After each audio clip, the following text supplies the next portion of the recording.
சென்னையில properties தேடுறீங்கன்னா findbhk.com போங்க. Matching ப்ராப்பர்ட்டிஸ AI உங்களுக்கு சஜஸ்ட் பண்ணும்.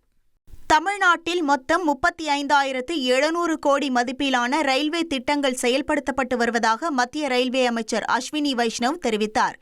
டெல்லியில் செய்தியாளர்களை சந்தித்த அவர், தமிழகத்தில் 77 ரயில் நிலையங்கள் புனரமைக்கப்பட்டுள்ளது என்றும் 95% ரயில் தடங்கள் மின்மயமாக்கப்பட்டுள்ளது என்றும் குறிப்பிட்டார். சென்னை பெங்களூரு இடையேயான புல்லட் ரயில் 350 கிலோமீட்டர் வேகத்தில் 1.13 மணி நேரத்தில் பயணிக்கும் என்றும், சென்னை ஹைதராபாத் இடையேயான புல்லட் ரயில் 2.55 மணி நேரத்தில் பயணிக்கும் என்றும் கூறினார்.